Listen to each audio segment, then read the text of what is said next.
Assalamualaikum warahmatullahi wabarakatuh. Waalaikumsalam warahmatullahi wabarakatuh. Terima kasih Bapak Ibu yang sudah hadir dalam acara diseminasi ini. Saya perkenalkan, nama saya Sigit Anggian SPD, calon guru pemuda angkatan 11 dari SMA Negeri 2 Morening, Kabupaten Morening, Indonesia Raya. Lanjut. Untuk mengawali acara ini, baiklah saya akan bacakan susunan acaranya ya. Yang pertama nanti pembukaan, dan sudah saya buka. Kemudian dilanjutkan dengan sambutan dari kepala sekolah yang diwakilkan oleh Pak Dimansah. Kebetulan Pak Dimansah sudah ada di sini. Kemudian nanti doa dipimpin oleh Bapak Habibie. Kemudian kita nanti membuat kesepakatan kelas, aktiviti, materi, dan kesimpulan penutup, dan yang terakhir nanti kita doa. Baiklah, untuk acara berikutnya kami sampaikan berikan waktunya untuk Bapak Dimansah selaku wakil kepala sekolah bidang siswa untuk memberikan sambutan sepatah kata, dua patah kata dalam acara ini. Kepada Pak Dimansah kami persilakan.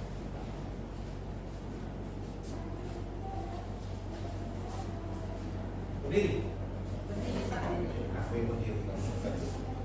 Assalamualaikum warahmatullahi wabarakatuh. Waalaikumsalam warahmatullahi wabarakatuh. Kami hormati Bapak Ibu sekalian. Pada hari ini Bapak Ibu akan menerima diseminasi dari Pak Sigit dalam menyelesaikan tugas ya, sebagai CGP angkatan 11 Ya. Jadi mungkin nanti akan disampaikan apa yang sudah didapat selama mengikuti program CGP, akan mendapatkan hasil yang baik, nanti mungkin bisa dimanfaatkan oleh Bapak Ibu sekalian. Dan kami ucapkan terima kasih Pak Sigit yang telah menyediakan waktu untuk berbagi kepada rekan-rekan ataupun kerjaan guru SMA Negeri 2 ini. Mungkin itu saja Bapak Ibu. Mengantar saja mewakili kepala sekolah. Mungkin saya tutup. Wassalamualaikum warahmatullahi wabarakatuh. Waalaikumsalam warahmatullahi wabarakatuh. Terima kasih pada Pak Dimansah atas sambutannya. Semoga kegiatan ini akan berjalan dengan lancar. Marilah kita awali dengan doa. Doa dipimpin oleh Bapak Habibie. Monggo Pak Habibie, maju ke depan.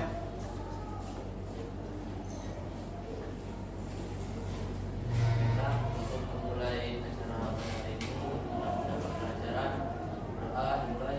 Auzubillahiminasyaitonirrajim. Bismillahirrahmanirrahim. Alhamdulillahirabbil alamin. Wassalatu wassalamu ala asyrofil anbiya'i wal mursalin wa ala alihi wa sahbihi ajmain. Hamdan syakirin, hamdan na'imin, hamdan yafi'u amma wa yukafi mazidah. Ya Rabbana lakal hamdu kama yanbaghi li jalali wajhikal karimi wa 'azimi sultani. Allahumma shalli wa sallim ala sayyidina Muhammad wa ala ali sayyidina Muhammad. Salatan berjilal min wal afar wa tadalla ya rabbil hajat. Allahumma inna nas'aluka salamatan fid din wa afiyatan fil jasadi wa ziyadatan fil ilmi wa barakatan fil rizqi wa tawbatan fawqa al-maut wa rahmatan inda al-maut wal maghfiratan ba'da al-maut wa rahmatan alaina fis sakrati wa najatan min an-nar wal afwal wal hisab. Rabbana atina fid dunya hasanatan wa fil akhirati hasanatan wa qina adzabannar. Subhana rabbika rabbil izzati amma yasifun wa salamun alal mursalin. Alhamdulillahirrahmanirrahim. Terima kasih pada Pak Habibie sudah memimpin doa. Semoga dalam acara ini nanti kita diberikan keberkahan sehingga ilmu ini dapat kita manfaatkan bersama-sama dan untuk memajukan di SMA Negeri 2 Morening ini. Bila Bapak Ibu, sebelum kita lanjut ke materi, alangkah baiknya kita akan membuat kesepakatan kelas. Di mana kesepakatan kelas ini bisa menuntut kita dalam mencapai materi itu yang ditujukan. Jadi nanti dalam proses belajarnya kita tidak ada tegang, tidak ada rasa canggung, sehingga apa yang mau ditanyakan bisa ditanyakan. Kemudian tidak ada rasa unsur takut karena kita ada rambu-rambunya kesepakatan kelas. Nah, untuk kesepakatan kelas ini saya ingin menunjuk atau mengacungkan tangannya atau raise hand istilah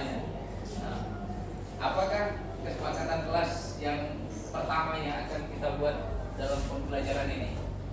Kepada Bapak Ibu, ada yang ingin menuliskan?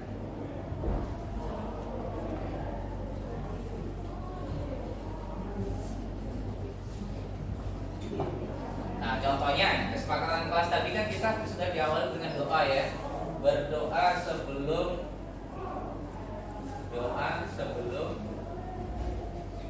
dan sesudah belajar. Oke, yang kedua, ya namanya oke, Pepe, mohon dituliskan kesepakatan kelas kita.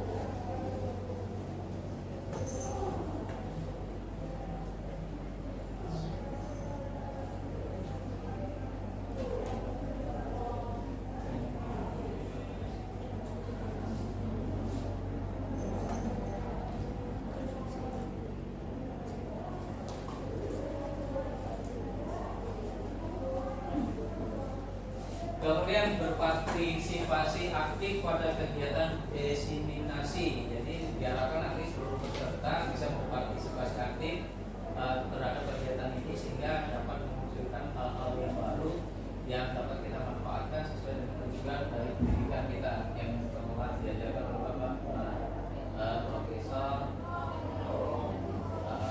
Nadiem Makarim. Kalau Nadiem Makarim itu kan Menteri Pendidikan, tapi Bapak Ki Hajar Dewantara.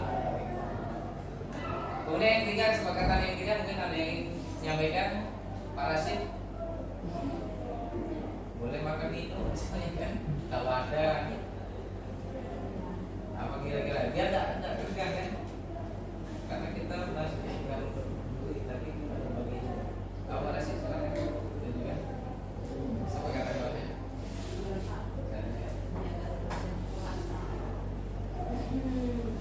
Nah, habis ini Bu Sekti sudah mau mengutarakannya, mengingatkan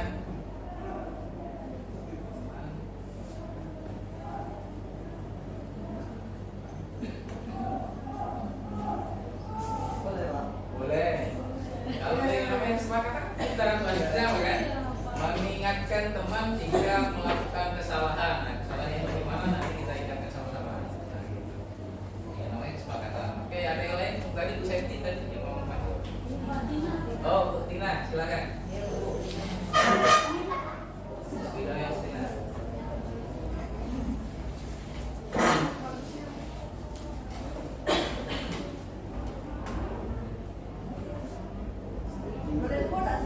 Boleh, 3 juga boleh.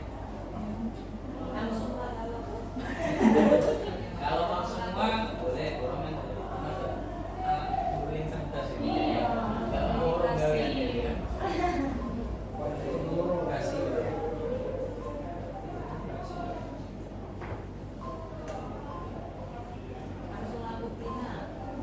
Bertanya bila tidak mengerti. Oke.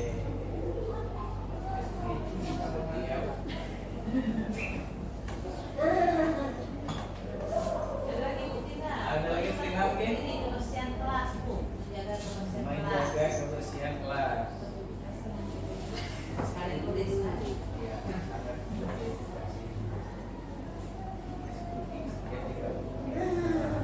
biasa. 2 kali berarti. Karena kan masih jam. Apalagi 2 kali dan 2 kali. Bu. oke. Ada lagi? Mungkin? Sudah? Cukup? Cukup. Nah, jadi kesepakatan kelas yang sudah kita sepakati bersama. Yang pertama itu berdoa sebelum dan sesudah belajar. Kemudian berpartisipasi aktif pada kegiatan diseminasi ini. Kemudian mengingatkan teman jika melakukan kesalahan. Kemudian bertanya bila tidak mengerti. Jadi pertanyaan itu sesuai apa yang ingin disampaikan. Dan yang memberikan pengertian tidak harus saya, tapi kalian juga bisa nanti. Di antara teman-teman itu kan banyak. Kita ini adalah diskusi, bukan menggurui. Nah, tidak ada guru. Kemudian SPT setiap 30 menit, waktu kita di 1 jam berarti nanti minimal 2 kali. Kemudian yang ketiga, yang keenam terakhir menjaga kebersihan kelas. Selama kegiatan ini kita dapatkan untuk menjaga ruangan ini sampai selesai kegiatan ini. Oke, lanjut. Tolong Pak Razik slide-nya.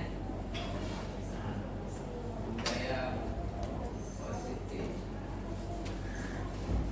Nah, tadi sudah kita bahas kenapa harus budaya positif, dan setelah adanya budaya positif ini, sebelum masuk materi ini sudah diingatkan oleh Ibu Tina tadi, kita harus SPT.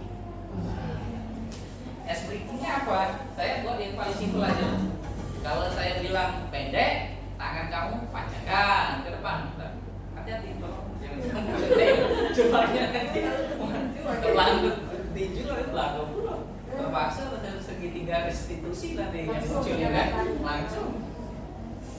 Jadi kalau saya bilang pendek, panjang, bilang panjang, pendek. Nah, Tangannya 2 atau 1? 2 aja, enak ya. Siap? Siap.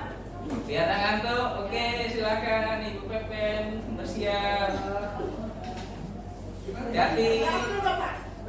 Berdiri lebih bagus, oke.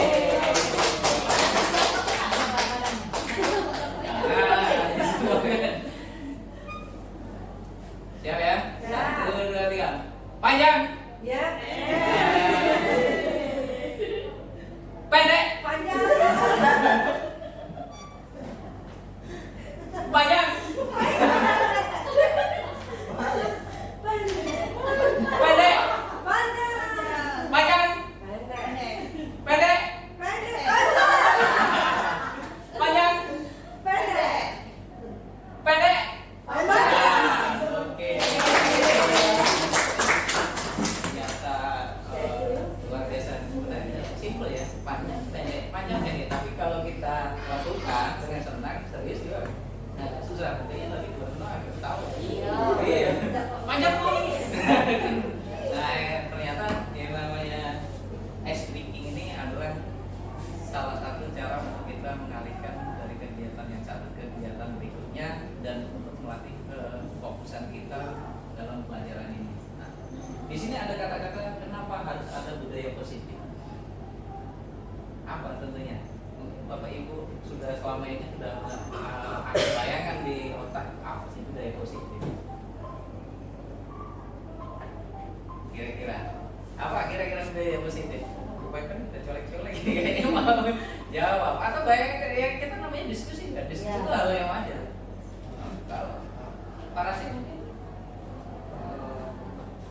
kebiasaannya jadi contoh yang baik dan bisa dilakukan terus-menerus. oke, terima kasih.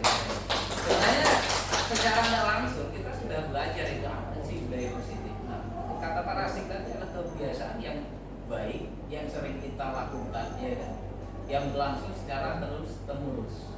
Nah, ada juga yang berlangsung secara turun temurun. Nah, kebiasaan yang baik itu banyak, ya kan. Kalau di dalam sekolah ini ada kebiasaan salah satunya paling simpel, kalau kita dulu sebagai murid itu mengucapkan salam kalau ketemu dengan guru. Assalamualaikum. Itu sudah salah satu kebiasaan yang sudah budaya yang sudah ada, dan itu kebiasaan itu yang baik. Nah, kemudian ada salah satu lagi, kalau di sekolah kita ini ada kebiasaan yang namanya waktu masuk gerbang, ya kan, siswa ini kan parkir. Setelah parkir sudah banyak dilakukan di sekolah kita ini, dia ada yang namanya memungut sampah. Nah, itu termasuk dalam budaya. Nah, budaya positif itu yang akan kita pelajari dalam ini. Secara langsung itu yang kita sudah terapkan. Nah, nantinya akan lebih gamblang lagi. Kita lanjut ke slide yang berikutnya. Nah, budaya positif itu cenderung juga ke arah yang namanya disiplin positif. Disiplin dan budaya adalah tingkah laku atau perbuatan yang berkontinu. Nah, disiplin setelah adanya budaya akan timbulan yang namanya disiplin. Saya contohkan, siswa kita banyak kan sudah masuk. Nah, jam 7 tet. Budaya positif, budayanya itu maksudnya jam 7. Disiplinnya pada saat jam 7 siswa sudah masuk ke dalam kelas. Jadi budaya positif itu adalah salah satu cara juga untuk mendisiplinkan dari siswa kita. Bukan hanya siswa kita sendiri juga bisa. Gitu. Oke, lanjut Pak Razik. Nah, disiplin positif adalah pendekatan yang digunakan untuk mendidik anak melakukan kontrol diri dan pembentukan kepercayaan diri. Ini disiplin. Pembentukan kepercayaan diri itu gimana? Ya tadi, kadang siswa itu ada yang mengucapkan salam aja susah. Dengan guru si anu salaman terus. Dengan guru yang si saya misalnya dia nggak mau salaman, mungkin tangan saya kotor gitu kan. Nah itu namanya juga salah satu disiplin positif. Setelah dilakukan secara terus-menerus, kita gali secara terus-menerus, kita akan menimbulkan disiplin positif. Dari hal kecil itu kayak gitu. Tentunya juga setelah tidak lepas juga dari kesepakatan yang ada di kelas maupun di sekolah. Kesepakatan yang sudah ada, kesepakatan yang dibuat bersama-sama kan, gitu. Nah itulah akan muncul yang namanya disiplin positif, budaya positif. Oke lanjut Pak Razik. Nah, budaya disiplin positif itu tanpa ada kekerasan, tanpa ada ancaman. Jadi anak-anak itu melakukannya itu tanpa ada rasa diintimidasi atau diancam. Kamu nanti kalau udah ucapan salam dengan bapak ini nanti dikecilin dulu. Kita tidak ada. Jadi anak-anak itu benar pure melakukan salaman, mengucapkan salam, tadi masuk kelas itu sudah ada dalam dirinya tanpa harus ada dari kekerasan atau ancaman. Kemudian peserta didik diajarkan untuk memahami konsekuensinya. Nah, konsekuensi itu apa? Konsekuensi itu akibatnya, dampaknya. Kalau saya tadi gimana ya? Ada sebab, ada akibat, ya kan? Aku nusain buku kamu misalnya, berarti saya harus ganti. Konsekuensi itu beda kan? Nah itu yang namanya konsekuensi. Beda lagi dengan saya nusain ini buku kamu tadi saya tersiram dengan air. Nah kamu harus mengganti 100 kali. Nah kalau sudah mengganti 100 kali dari buku itu kan bukan konsekuensi lagi, itu namanya sudah dalam bentuk hukuman. Karena apa? Memberatkan atau menyakiti. Kemudian menumbuhkan kesadaran serta memberdayakan peserta didik untuk melakukan sesuatu tanpa sokongan, ancaman ataupun hukuman. Nah ini saya sebut tadi. Kita berupaya menerapkan itu tanpa ada iming-iming, tanpa ada sokongan. Kamu salam dengan dia, biar nanti dapat nilai yang bagus. Itu namanya juga salah satu untuk sokongan. Nah, tanpa ada itu, jadi siswa benar-benar melakukan budaya itu, disiplin itu benar-benar dari dalam hatinya untuk melakukannya. Bahwasanya saya seperti ini, tentunya kita juga bisa. Coba.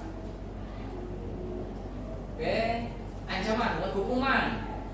Saya takut nanti kalau saya tidak lakukan itu, saya dapat hukuman misalnya lari 100 menit. Nah, ini benar-benar disiplin positif ini yang kita tanamkan di jiwa anak didik kita supaya apa? Tergerak hatinya untuk melakukan hal segala sesuatu itu dari hati, benar-benar dari hati tanpa ada ancaman, sokongan dan hubungan lain sebagainya.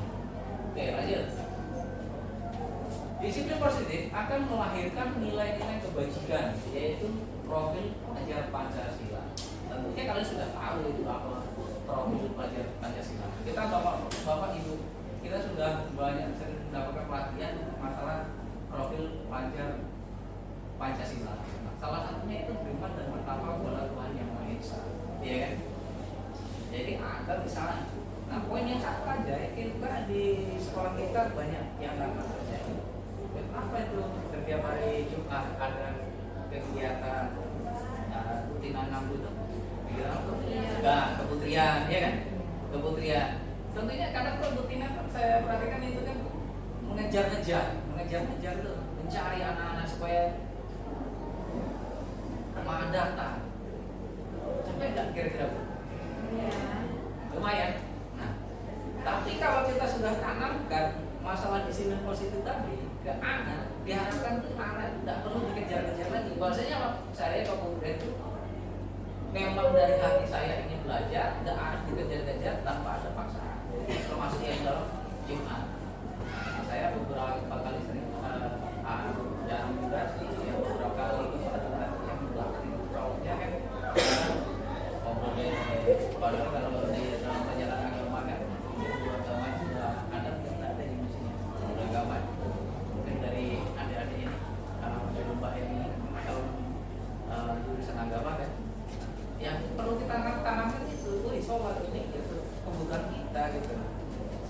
saat iming-iming tadi. Oh dia, istilahnya kayak gitu. Kemudian ada mandiri, kemudian bernalar kritis, berkebinekaan global, bergotong royong, kreatif. Saya ingin minta pendapat kepada beberapa kawan. Anda itu di sini melahirkan nilai-nilai kebajikan. Nah, bernalar kritis itu timbulnya gimana ya? Munculnya. Kok bisa nih disiplin positif bisa memunculkan nilai-nilai kebajikan dari profil pelajar Pancasila?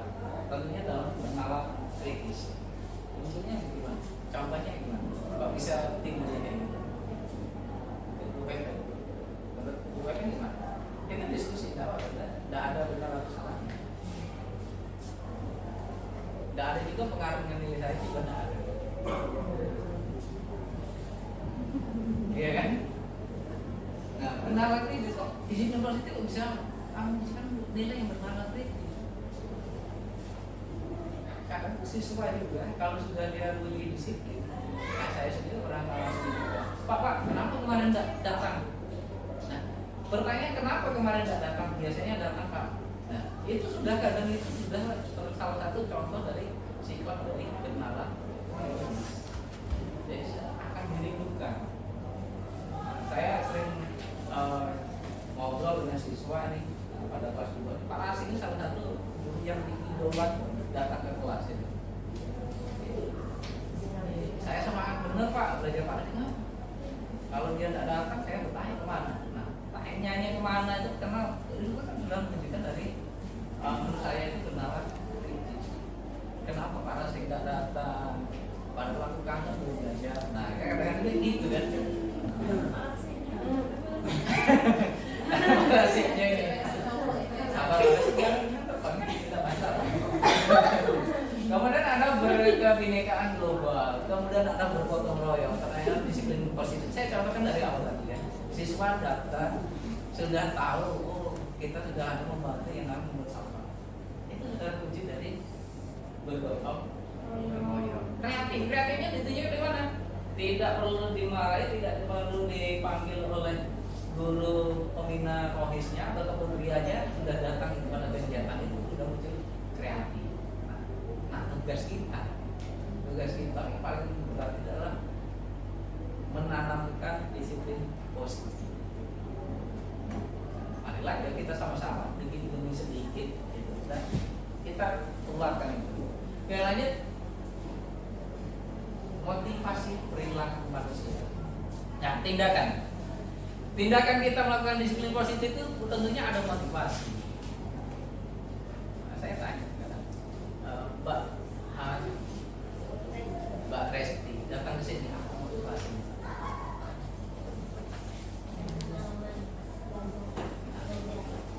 Mencari pengalaman belajar mengajar. Motivasi. Tentunya setiap antara Mbak Resti itu akan berbeda dengan Bu Pepen. Bu Pepen motivasinya apa? Kalau boleh.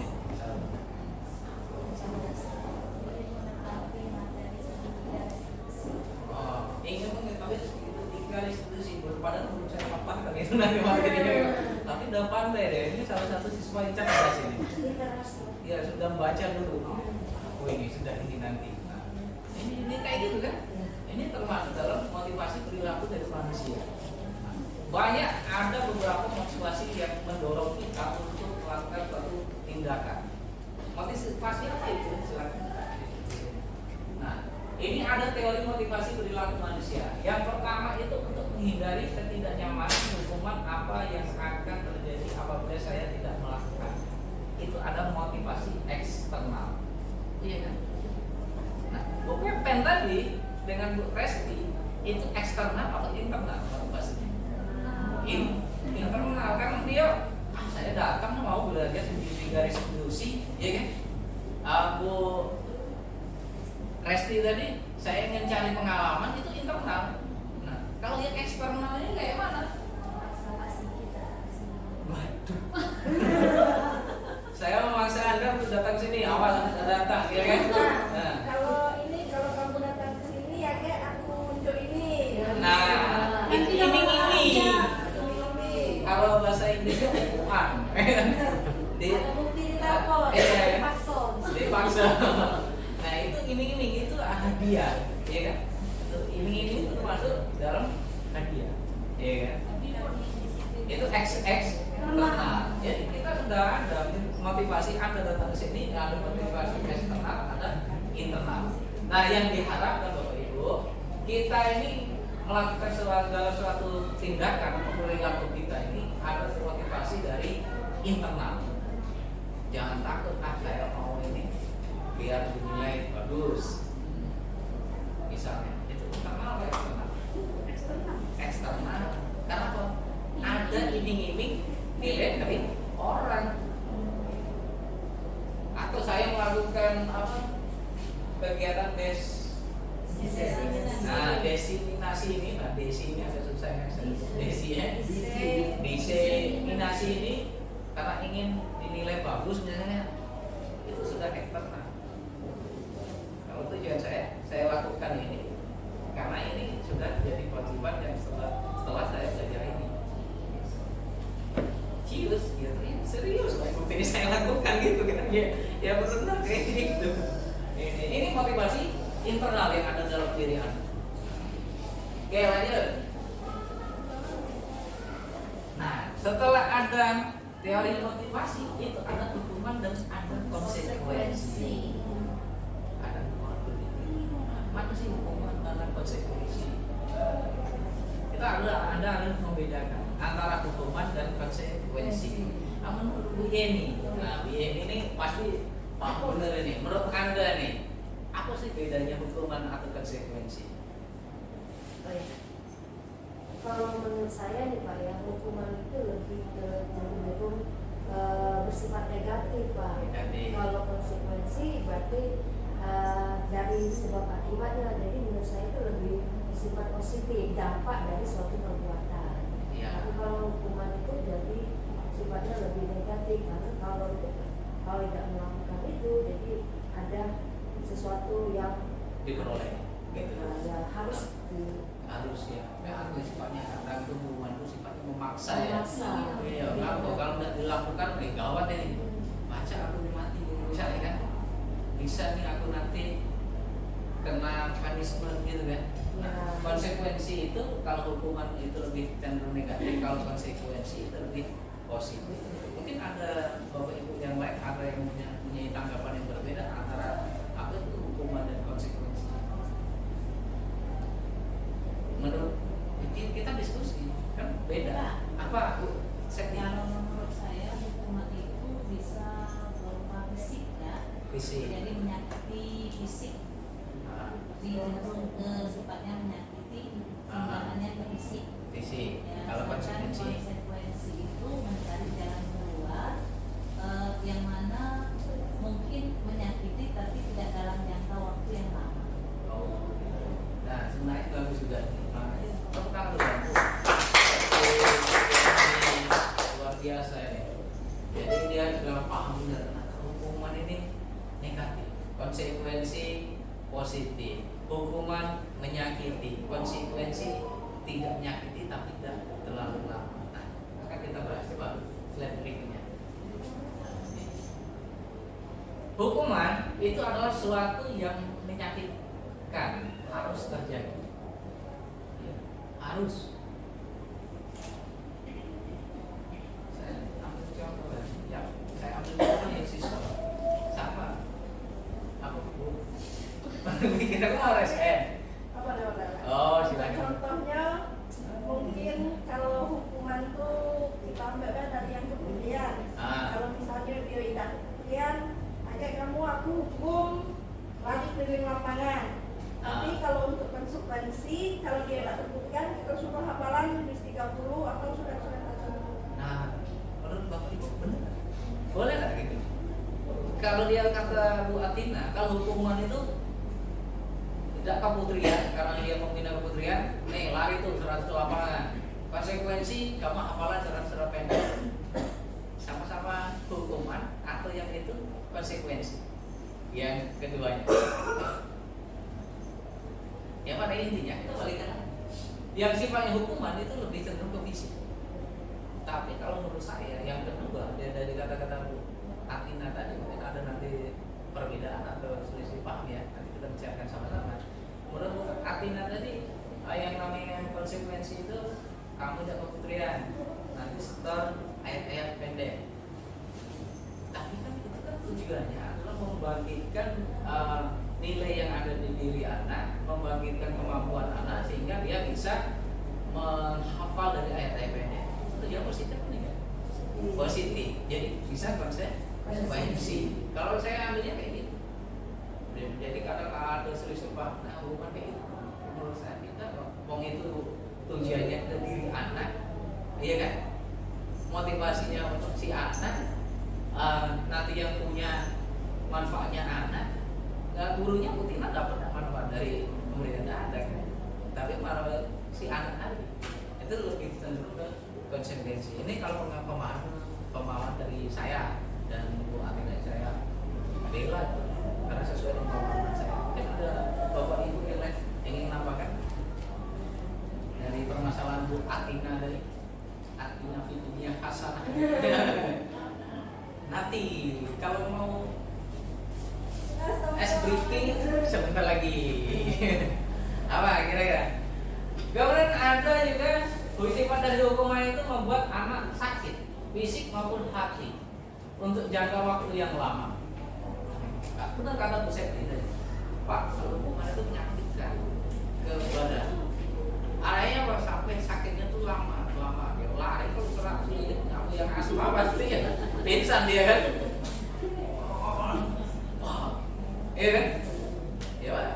Ya kalau cuma pingsan, kalau langsung menghadap ya kan ini gawat. Jadi kadang kita kalau memberikan sesuatu apa itu hukuman ya lihat aja kan. Bagi alkabanya kita ke arah ke konsekuensi aja yang terhubungan.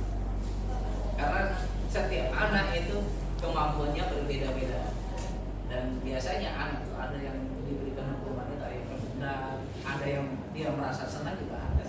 Makasih Pak kemarin sebagai Bapak tempeleng misalnya kan saya menjadi sadar sehingga nyawa saya tidak melayang misalnya kan ada. Kalau anak yang penentang ya siap-siap ini nanti ban kita bocor kan di jalan dihadang pakai parang misalnya kayak gitu. Nah ini yang harus kita waspadai di sini dan algoritmanya kita ke arah yang konsekuensi aja biar kita sama-sama enak dan tidak ada timbul permasalahan yang baru. Sepakat kira-kira kalau bisa. Kemudian kalau hukuman itu sifatnya paksaan. Iya. Harus nih, kamu udah keputrian. Kenapa saya keputrian terus? Harus nih, udah ambil sampah. Atau Mbak si Resti kan alumni SMA 2 ini. Mungkin ada kesan-kesan masalah hukuman ini. Atau pernah dihukum meloncat pagar kamu? Belum ada. Apa kesan-kesannya apa kira-kira? Selama di SMA 2 waktu belajar ini dulu. Sebagai murid, dulu sebagai murid, sekarang sebagai guru yang bisa jadi apa ya, review kita sebagai pelak kita untuk menjadi lebih baik kita dulu itu kalau belajar kalau dari masyarakat tadi kalau ketika menjadi seorang siswa itu kan pasti ada segan. ya. Jadi pada saat itu mungkin rasanya kalau ada guru itu takut, yang tadi dipikir guru itu ternyata killer, ternyata pas setelah mencoba lagi datang ke sini sebagai seorang guru, ternyata guru itu tidak semenakutkan itu. Iya. Ternyata guru ini bermuka dua semua. Mungkin gitu ya. Artinya apa? Guru itu memang kalau dalam diajarkan oleh dosen saya itu sebagai aktor atau aktris. Iya kan? Walaupun banyak utang nggak tahu. Muridnya gitu kan. Nah ini. Jadi pesannya itu Mbak Resi kayak gitu. Kita tidak ada hubungan itu paksaan, memaksa itu harus pada. Kemudian mendorong anak menyakiti diri sendiri, cenderung itu mendorong anak menyakiti diri sendiri. Kalau dari hukuman sama yang tadi dicontohkan. Kalau yang lari tadi kan cenderungnya sakit dan sebagainya macam itu. Konsep diri yang buruk. biasanya anak yang sering dapat hukuman ini akan membalas ketika dia nanti menjadi guru. Apakah Anda akan menjadi penghukum sejati? Mbak Resti? Nah itu kalau dapat hukuman itu cenderungnya dibalas. Aku sare belajar, bisa ya? Aku sare kok dulu. Itu termasuk salah satu dampak dari hukuman itu. Nah cenderungnya seperti itu. Takutnya. Kemudian anak belajar untuk menyembunyikan kesalahan, berbohong. Kita sudah ngajari mereka berbohong. Yang tadinya anaknya itu suci sudah tergores nih, tidak lagi melenyapkan nilai-nilai yang baik, tapi sudah menumbuhkan nilai-nilai yang buruk kan. Gitu. Kalau dari hukuman akan melenyapkan nilai-nilai yang baik dalam diri anak dan akan menunjukkan nilai-nilai yang buruk. Jadi seperti itu. Kemudian marah, rasa bersalah, dipermalukan, merasa tak dihargai. Itu seperti itu. Kita rasa tak dihargai. Gara-gara kamu misalnya. Nah, itu kadang ya. Sedangkan kebutuhan mendasar manusia salah satunya adalah dicinta. Dicintai wujud implementasinya adalah dihargai. Dihargai apa? Keberadaan ada di sekitar. Tentunya itu. Konsekuensi sesuatu yang harus terjadi. Terjadi. Kemudian membuat anak merasa tidak nyaman dalam jangka waktu pendek saja dibandingkan dari hukuman. Kalau panjang itu yang harus terjadi, kalau sesuatu yang harus terjadi. Kemudian anak menghargai disiplin. Yang tadi anak menghargai disiplin, konsekuensinya. Nah, jadi anak akan lebih aktif lagi. Kemudian stimulus tanggapan itu artinya tidak ada paksaan. Artinya memang benar-benar lahir dari dirinya melakukan suatu perbuatan itu tidak terpaksa stimulus.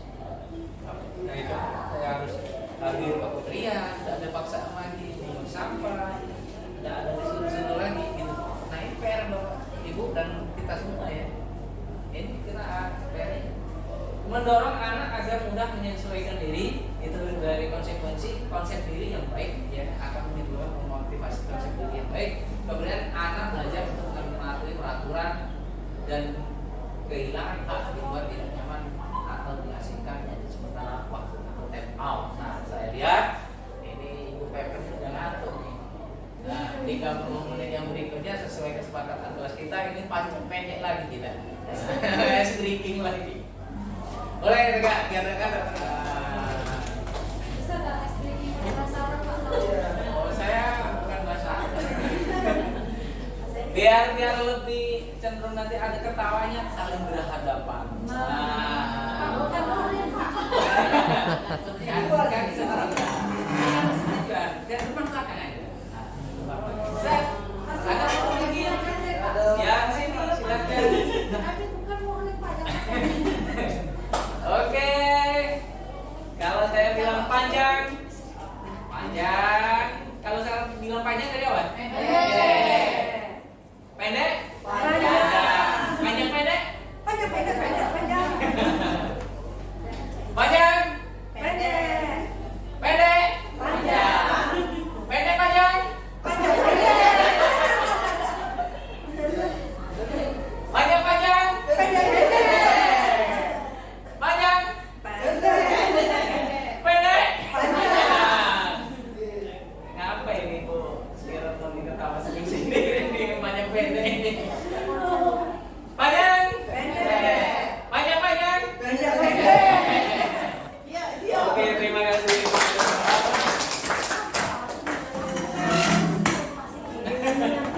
Wah, gara-gara panjang pendek. Oke, lanjut berikutnya. Oke, berikutnya. Nah, kita setelah saya ngoceh hampir setengah jam tadi, kita cocokkan dari tindakan yang dilakukan guru ini, apakah nanti masuk ke dalam hukuman atau konsekuensi. Nanti yang bisa silakan angkat tangannya atau ke depan. Gimana coba katanya? Mau angkat tangan atau ke depan? Tangan. Angkat tangan dan ke depan. Berarti baik simpulannya angkat tangan ke depan. Oke. Nanti manis makanya dulu ke depan. Bu Tina, ya kan? Ini pertanyaan pertama. Mencatat 100 kali di dalam buku kalimat. Saya tidak akan terlambat lagi karena terlambat sekolah. Seandainya nih saya guru, Anda murid nih. Ini masuk ke dalam apa? Hukuman. Kenapa? Nah, kalau pegel itu termasuk salah satunya kan nyakiti isi gempor Pak. Nah, fisik. Berarti hafalan. Oh, kapalan. Kayo. Kapalan. Itu kan sudah berarti sudah meresapnya nih ilmunya nih.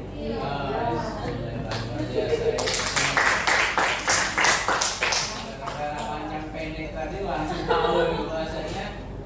Kalau dicatat mungkin 100 kali itu bukan hukuman. Kenapa sakit Pak? Pegal. Nah,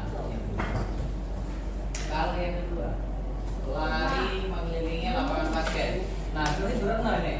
Belum saya baca langsung jawab. Hebat sekali. Silakan apa kira-kira? Ngaku? Capek Pak, mengeng.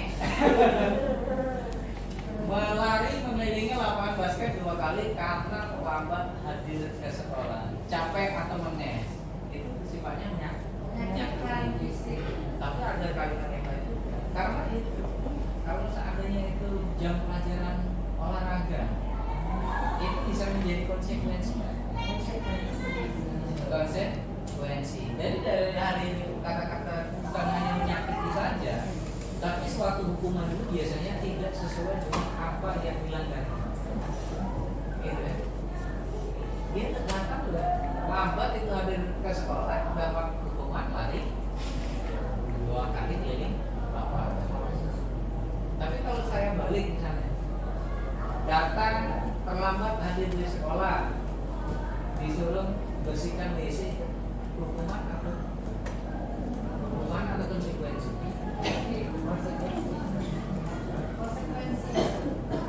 Guruna? Apa?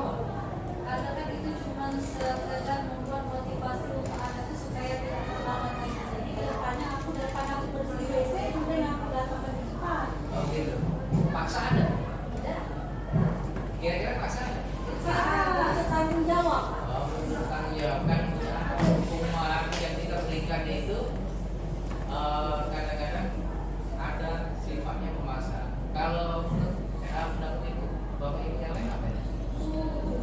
Hukuman. Kenapa? Sifatnya fisik. Karena sifatnya Yang fisik bisa menimbulkan denda. Woi, luar biasa. Tapi dendam itu pokoknya dendam. Berarti kan itu kita udah jadi guru kayak gitu. Berarti kalau si Mbak Tina ini, Ibu Tina ini jadi siswa, caranya dendamnya dia. Kesumannya ya, apalagi Pak Sigit ya. Apalagi masih siswa yang baunya memang. Dampaknya gitu ternyata sakit hati. Oke, yang berikutnya murid diminta untuk push up 15 kali karena tidak menggunakan masker ke sekolah. Konsekuensi. Karena sifatnya menggunakan masker ke sekolah, salah satunya itu adalah tujuannya adalah menjaga ya kan melindungi diri. Itu konsekuensi. Konsekuensi apa? Tidak pakai masker ke sekolah. Mengelis. Ya kan batuk kan, debu masuk kan gitu. Lanjut. Mengganti kertas tugas teman yang telah dicoret-coret. Konsekuensi. Sama dengan yang tadi saya contohkan di awal, benar ya? Yang saya contohkan di awal itu tersiramnya kertas atau merusak. Kemudian membersihkan tempat air di meja tulis karena tersenggol pada saat belajar. Konsekuensi. Pelatih bertanggung jawab. Kemudian murid disuruh untuk tidak mengenakan sepatu seharian di sekolah karena tidak mengenakan sepatu hitam. Nah, BK ini biasanya. Hukuman. Nah, menyakiti perasaan fisik, ya kan? Selain fisik, mental. Ini ternyata Bapak Ibu ya.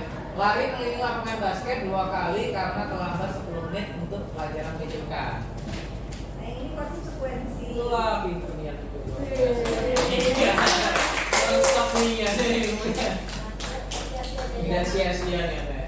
Mudah-mudahan nanti Sina bisa menerapkan antara hukuman dan konsekuensi pada anak Iya, putri ya. luar biasa. Itu kalau seperti ini kan guru hebat. Sehingga akan berkelas berikutnya nih. Oke, lanjut. Next, keyakinan kelas. Tentunya kita sudah membuat keyakinan kelas. Keyakinan kelas ini yang kita buat di awal tadi, ini apa? Kesepakatan. Apa? Ramu-ramu kita. Boleh tak kalau misalnya nanti Pak, boleh tak kalau pada saat belajar itu kita minum? Kalau kita sudah sepakat itu dilakukan boleh, silakan. Pak, boleh tak waktu belajar kita makan? Kira-kira kalau selagi itu tidak mengganggu pelajaran mungkin. Kalau kesepakatan dibuat itu sepakat mungkin boleh. Tapi alangkah baiknya kalau kita di sekolah kalau makannya sudah bawa pinggang, jam pelajaran tidak mungkin kan? Gitu. Ya makanan apa ya ringan aja. Misalnya coklat misalnya ya. Ya takutnya kan ada siswa kita yang maksa jadi antisipasi dari coklat tadi. Oke, ini konsep dari keyakinan kelas ya. Keyakinan kelas adalah sesuatu yang dapat diterapkan di lingkungan kelas tersebut. Pembuatan keyakinan berbagai semua warga. Tadi kita sudah mempraktekkannya secara langsung di awal sudah kita praktekkan. Itu ya keyakinan kelas yang ditinjau kembali dari waktu ke waktu. Ditinjau kembali dari waktu ke waktu ini artinya keyakinan ini bisa kita ubah, kita remajakan, iya kan? Kalau misalnya kita mau mengubah keyakinan itu misalnya kesepakatan bersama di lembaga semua boleh. Tentunya apa tujuannya untuk kebaikan, kedisiplinan, ya kan? Sehingga keyakinan kelas itu bisa bersifatnya itu istilahnya bisa ke sini, bisa ke situ. Tapi tujuannya itu diarahkan ke hal-hal yang positif. Makanya dalam setiap pembuatan keyakinan kelas itu menggunakan kata-kata yang positif. Hindari kata tidak. Kamu tadi ada tidak? Ada kata tidak? Yang keyakinan kelas yang kita buat pertama ada. Bertanya bila tidak mengerti. Bukan kan? Nah, tidak di situ misalnya tidak boleh membawa arit misalnya kan. Nah itu kata-kata yang negatif. Gunakan selalu pembuatan keyakinan kelas itu kita susun baik itu keyakinan kelas keyakinan sekolah itu menggunakan kata-kata yang positif. Sifatnya adalah menjaga. Oke lanjut. Next. Kenapa harus keyakinan kelas? Mengapa tidak peraturan kelas saja? Nah ini menjadi pertanyaan. Kenapa harus keyakinan? Ya. Karena kalau keyakinan kelas itu hasil kesepakatan bersama. Kalau peraturan kelas itu sudah ada ketentuan dari awal tanpa melalui kesepakatan. Jadi itu sudah satu orang melakukan membuat peraturan yang baik. Ya, kalau ini kalau keyakinan kelas itu ada kesepakatan bersama. Warga kelas itu, kalau sekolah ya seluruh warga sekolah. Kalau yang peraturan, nah peraturan itu hanya dibuat kadang itu hanya segelintir, hanya beberapa orang. Itu tidak merekrut atau melibatkan orang itu juga tidak kurang bagus. Nah, tentunya nanti kita lihat. Oke lanjut berikutnya. Keyakinan lebih menggerakkan seorang dibandingkan memiliki perhatian peraturan. Keyakinan itu lebih menggerakkan. Kenapa bisa kayak gitu? Kita balikkan lagi ke situ. Kita lihat berpartisipasi aktif pada kegiatan diseminasi. Nah ini keyakinan kesepakatan yang sudah kita buat. Kira-kira ada yang aktif? Kalau misalnya ada yang tidak ada yang aktif, ada salah satu guru yang tidak aktif, kira-kira kita balikan aja sih. Mbak siapa namanya? Isna. Isna kira-kira kesepakatan yang nomor 2 apa bacakan gitu kan? Nah, kenapa? Kira-kira saya sudah melakukan apa? Kembali ya? Artinya apa? Kamu lihat tadi selama kita ngobrol ini, diskusi, Isna belum ada. Nah gitu. Ini arahnya dari kesepakatan pelan. Oke, lanjut. Jelaskan.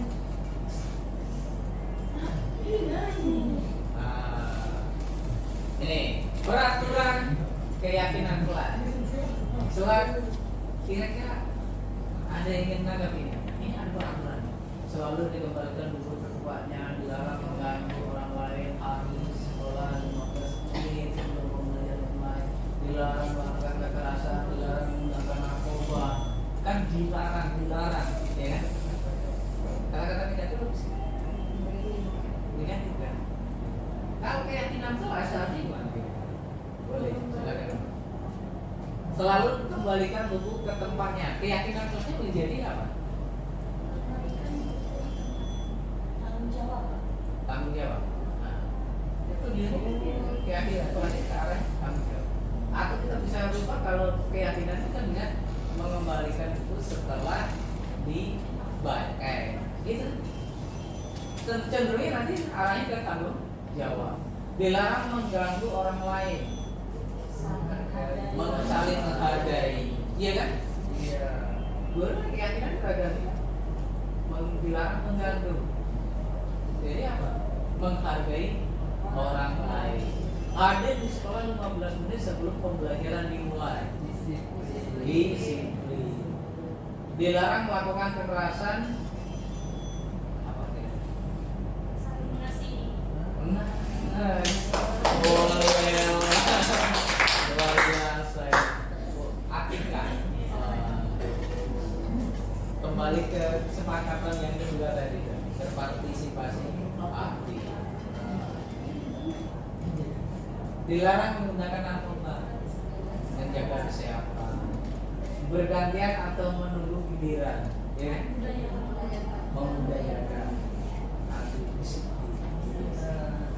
gunakan masker, menjaga kesehatan, jangan berlari di kelas atau koridor, keselamatan. Nah,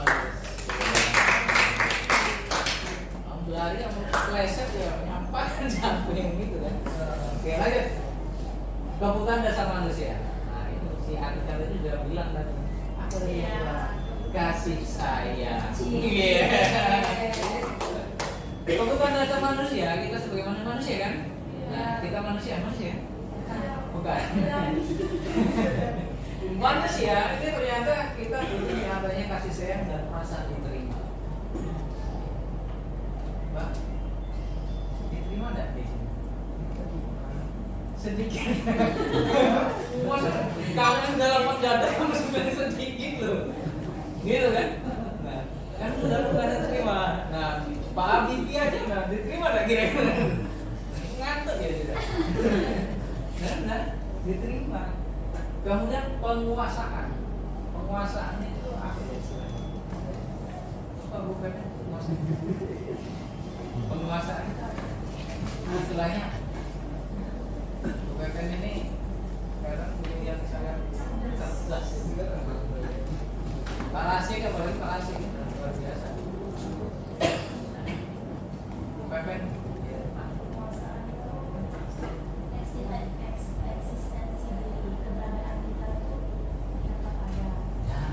Balikan dari rasa diterima.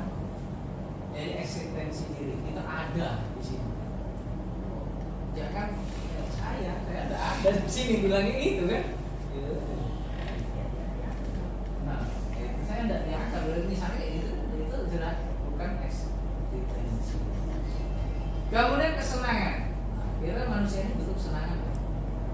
Kita belajar itu senang. Kalau senang pasti nyaman. Kalau nyaman berarti enak, jalan dengan lancar kan? Kita ketawa-tawa gini aja berarti buktinya sudah panas gitu. Senang itu. Kemudian kebebasan. Ada ancaman kira-kira Anda mengungkapkan pendapat tidak ada kan? Kebebasan berpendapat itu rendah. Itu salah satu kebutuhan dasar dari manusia. Bebas kok. Salaman itu sudah kebebasan kan? Nah gitu. Nah dari keempat ini tujuannya cuma satu. Sebagai manusia kita bisa bertahan. Nah dari rasa keempat ini tujuannya untuk bertahan hidup. Selain kita dari makan. Itu bertahan hidup sih. Oke lanjut. Posisi kontrol guru. Nah kita Bapak Ibu, ternyata dari hasil belajar saya beberapa bulan ini saya diajarkan oleh pasien dan teman-teman dari CGB itu. Anda kita diajarkan posisi kontrol guru.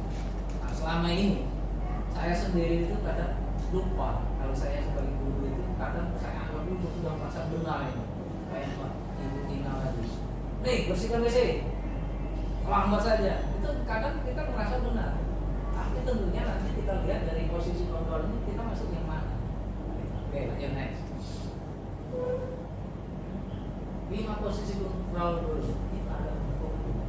Nah, kalau seperti Tina nyuruh anaknya yang tidak kemudian bersikap di sini tadi, itu penghukum atau bukan?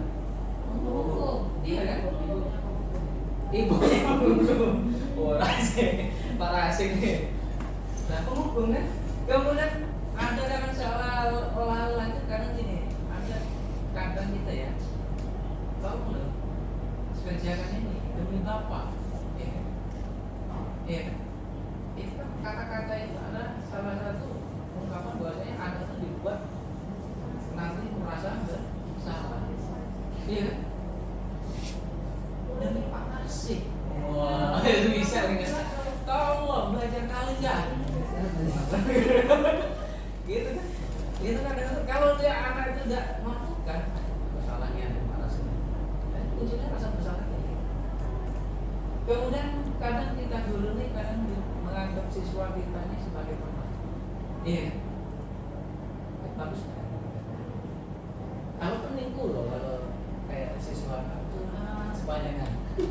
Iya kan? Kapan belajarnya? Nanti ada timbul ada siswa dengan guru tidak ada batasan. Maaf, pernah saya membaca ini ada saking seringnya curhat dengan gurunya ternyata menaruh rasa kan ada kayak gitu. Nah kan batasannya kan tidak ada kan. Nah gurunya pula kesengsem misalnya nah ini kita harus ada batasan. Kemudian sebagai guru kita harus di posisi yang mana? Pemantau mungkin mantau saja itu rendah. Yang paling bagus kita adalah sebagai apa itu sebagai manajer? Posisi yang kayak mana?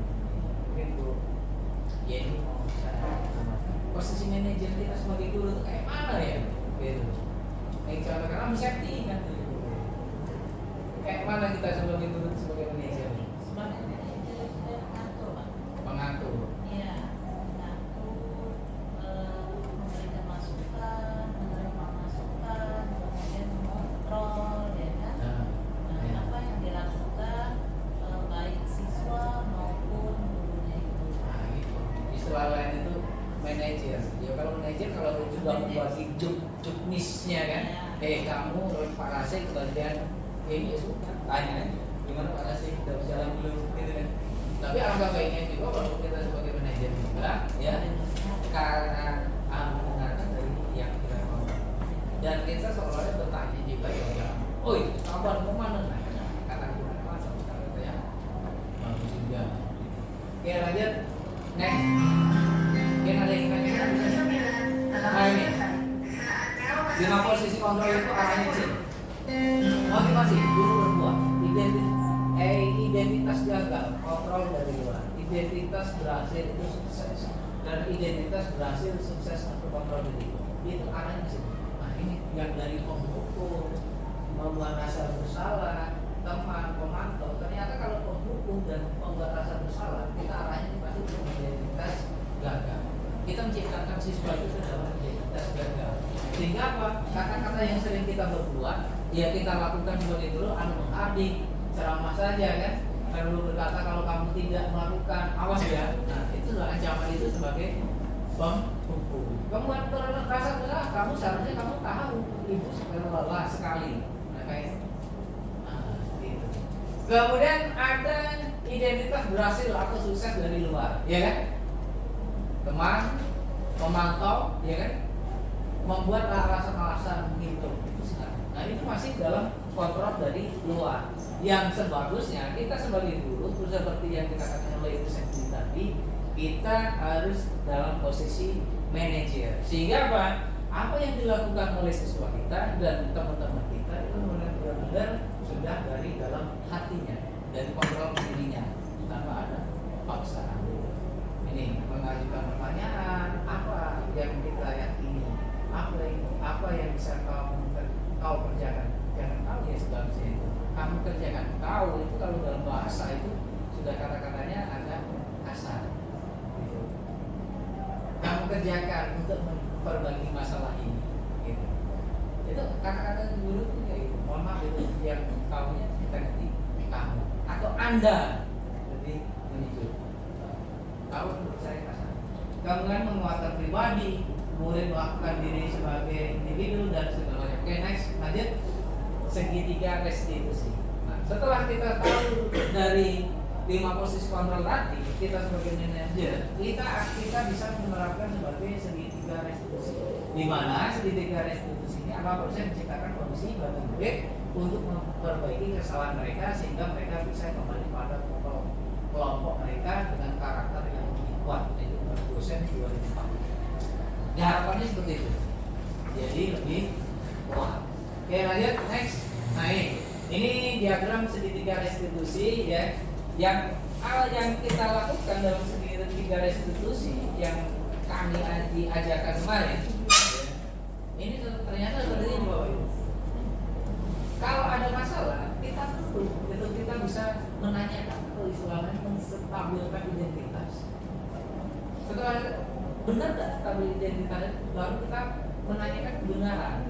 Atau kalau misalnya tindakan yang salah, apa yang kamu lakukan tadi, kenapa? Gitu. Itu kata-kata yang bisa kita buat. Kemudian baru kita hubungkan lagi itu menanyakan keyakinan. Keyakinan ini kita kembalikan lagi ke keyakinan kelas ataupun keyakinan sekolah. Lanjut. Stability the identity. Nah, identity. Nah, ini Kodinja nih kalau saya dulu bahasa Inggrisnya sudah datang pas dulu ini bahasa Inggrisnya. Dibacakan ini. Ya oke, aku gimana bicara baca ini? Stabilize. Stabilize. Identity. Ini bahasa Inggris. Oh iya, artikan itu bahasa Inggris juniornya. Gitu. Menstabilkan identitas. Ya kan, langkah awal yang perlu dilakukan pada segitiga itu adalah menstabilkan identitas. Karena membuat salah, artinya ada kebutuhan dasar yang tidak terpenuhi bagi mereka. Orang berbuat salah pasti ada yang kebutuhan dasar yang terpenuhi. Nah, kalau kamu terlambat, parasik, pasti ada kebutuhan dasar. Maaf Pak, saya terlambat belum gajian misalnya kan. Dasar kan ini. Parasik senyum dia. Jadi itu kebutuhan dasar. Oke, lanjut. Stabilitas stabilitas. Nah, seperti yang dibicarakan tadi, tidak ada manusia yang sempurna, iya kan? Bisa kata-kata yang kedua, stabilitasnya. Saya juga pernah melakukan kesalahan seperti itu. Kita bisa menyelesaikan masalah ini. Nah, ini kata-kata yang dalam segitiga restitusi yang biasanya sering kita pakai. Oke, lanjut. Validasi tindakan. Maka apa itu? Makin susah ini perlu belajar bahasa Inggris ternyata ya. Langkah kedua adalah kita harus memahami kebutuhan dasar yang mendasari tindakan anak berbuat kesalahan. Menurut teori kontrol, semua tindakan manusia baik atau buruk pasti memiliki maksud dan tujuan. Setiap tindakan itu mempunyai maksud dan tujuan. Seperti yang Tina tadi, walaupun tindakannya dianggap hukuman itu buruk, menyakiti, tapi punya maksudnya baik, membersihkan fisik, ngapa? Supaya anak lebih disiplin, supaya nanti tidak lagi terlambat keputrian. Nah, itu jadi sebenarnya baik. Tapi alangkah ada yang lebih contohnya menyakiti si anak. Alangkah baiknya kita hindari. Masuk dari tujuan dari institusi. Oke, lanjut. Yang berikutnya. Syik demi. Wah. Menanyakan keyakinan. Artinya mengajak siswa menemukan cara untuk berperilaku lebih baik dan tidak melanggar tata tertib sekolah. Bapak Ibu, nah karena tata tertib ini sudah termasuk yang sudah menjadi kesepakatan atau sudah dibuat ini yang di sekolah. Tata tertib ini kalau kita kembali ke awal lagi kan ada kesepakatan, ada peraturan. Ini masuk dalam peraturan atau kesepakatan? Peraturan. Tapi peraturan ini bisa menjadi kesepakatan apabila apa? Disosialisasikan di awal. Itulah salah satu tujuannya dari MPS. Jadi kita kembalikan peraturan yang menjadi kesepakatan. Kalau sudah anak-anaknya oke, berarti sudah kesepakatan. Jadi kalau nanti melanggar ya sudah. Apa yang kita percaya sebagai kelas atau keluarga, apa nilai umum yang kita sepakati. Nah, oke lanjut. Ini ada 2 kasus yang ingin kita bahas. Kasus 1. Kebetulan ini kasus 1 ini saya ambil pada video di kemarin ya. Dan ini terjadi dan untuk videonya tidak saya sematkan karena lamanya. Oke, kasus 1. Silakan next. Nih. Bukan ini menurut saya. Bukan. Baik. Kasusnya ternyata bukannya sama. Nih, saya bacakan saja kasusnya. Kasusnya gini, kayaknya ada anak kelas 11 C 2 itu ada 2 orang. Nah, saya tidak usah saya sebut nama. Cewek. Nah, pada saat saya melakukan tugas memberikan tugas diskusi atau tugas kelompok, ini ternyata ada satu anak yang tidak mau mengerjakan tugas. Kalau kita sebagai guru pada saat melakukan tindakan segitiga restitusi, yang kita hadirkan 1 orang atau 2 orang menyelesaikan.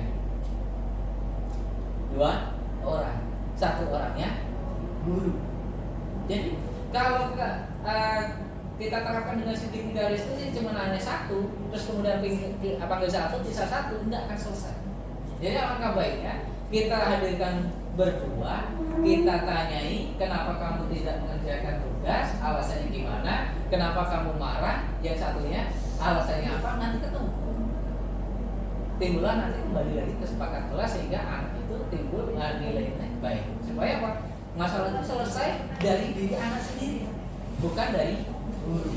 Guru di situ memanggilnya sebagai apa? Manajer. Kita untuk menyelesaikan sebagai manajer, terutama dari yang bergerak dengan ibu BK ini.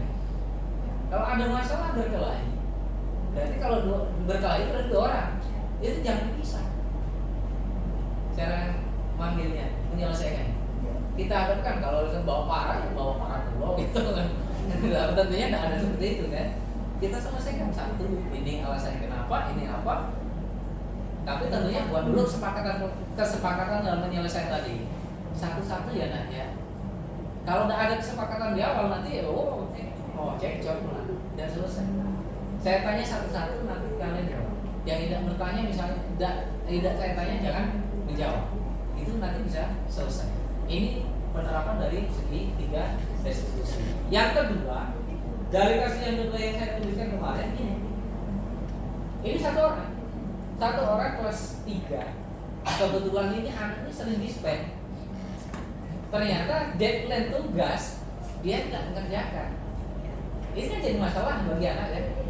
kita panggil anak itu, kita tanyai alasan kamu tidak kerjakan tugas, terlambat tidak mengerjakan tugas, timbullah nanti ada namanya keyakinan yang ditimbulkan, baru kita alasannya itu nanti akan selesai. Nah silakan Ibu kita praktekkan bersama-sama mulai dari awal. Mungkin ada yang ingin ditanyakan sampai di sini dulu. Oke, ada yang ditanyakan? Mungkin waktunya masih jam 1:04 sudah. Mungkin ada yang ingin ditanyakan sebelum kita melangkah ke kesimpulan. Nah, kita simpulkan bersama-sama apa yang dari kita dapat ini. Mungkin ada, tadi saya sudah menyarankan ada beberapa orang tuh ngasih kesimpulan. Pepe, kesimpulannya gimana? Kalau mau bertanya? Oh ya, silakan bertanya dulu. 2 jam nggak apa-apa. Waalaikumsalam warahmatullahi wabarakatuh.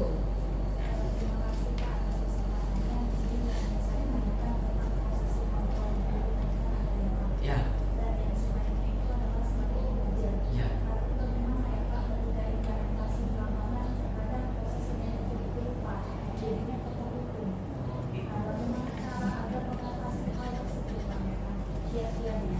Kiat-kiatnya kita es breaking dulu karena ada ngantuk.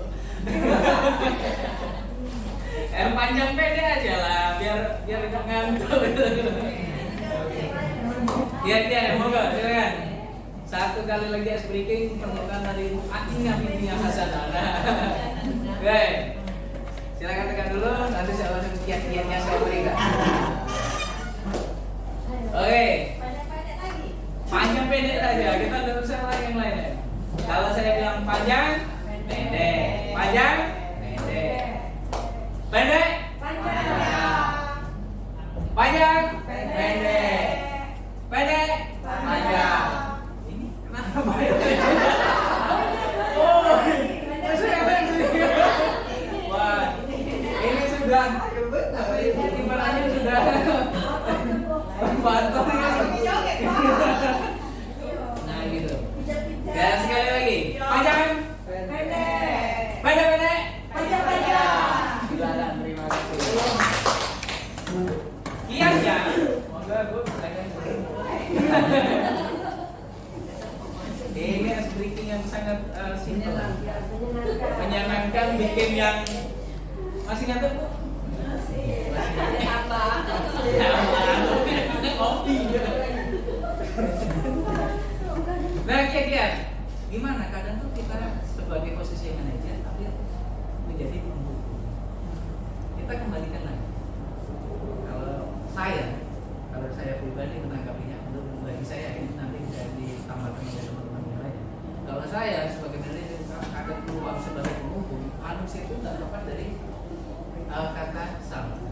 Dan kita balikin lagi, ya kalau kita beragama Islam jadi istighfar dulu, iya kan? Astagfirullahaladzim. Nah,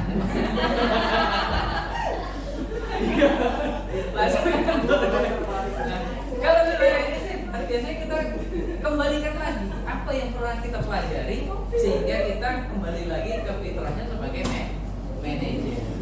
Dan tentunya biasanya kalau seorang manajer ini jarang sekali menggunakan kata-kata yang kasar. Kalau kita sudah tidak menggunakan kata-kata kasar, biasanya tidak cenderung kata-kata menyakiti, itu biasanya itu manajer sejati. Nah, oke, itu aja. Mungkin ada yang menambahkan? Silakan. Sejatinya kita itu kalau sudah menguasai ilmu daripada segitiga restitusi, otomatis guru itu tahu tempat dan posisi dan kata-kata yang harus diajar. Terima kasih. Ibu saya setuju walaupun dia agak ngantuk, tapi dia ini kupingnya itu luar biasa pendengarannya itu. Nah itu ilmunya adalah kembali lagi juga benar kata Bu Siti, kita kembalikan lagi, kita akan menguasai segitiga restitusi. Tentunya Bapak Ibu, yang namanya segitiga restitusi ini cara penerapannya susah, tapi kalau kita mulai dari sekarang dikit sedikit, nanti lama-lama kita terbiasa. Kadang-kadang kita juga kadang seperti itu. Oke, mungkin ada kesimpulan atau pertanyaan yang lain? Kalau tidak, kita langsung ke arah kesimpulan. Kalau tidak, kesimpulan apa yang bisa diambil dari pembelajaran pada sore hari ini? Moga silakan. Kesimpulannya, Mbak.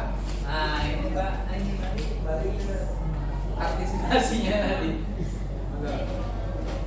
Perkenalkan, saya akan menyampaikan kesimpulan dari kesimpulan yang dapat saya ambil. Saya bisa mengetahui sebagai seorang pengajar bagaimana cara memberikan hukuman ataupun konsekuensi kepada peserta didik yang positif dan yang baik. Oke, terima kasih. Luar biasa sudah semuanya berpartisipasi aktif dan itu kesimpulannya sangat luar biasa. Saya rasa itu sangat bagus. Dan untuk mengakhiri pada kegiatan ini, marilah kita tutup dengan doa. Doa saya minta biar lebih aktif lagi di qualify imamnya. Boleh Bapak Rasik SPD.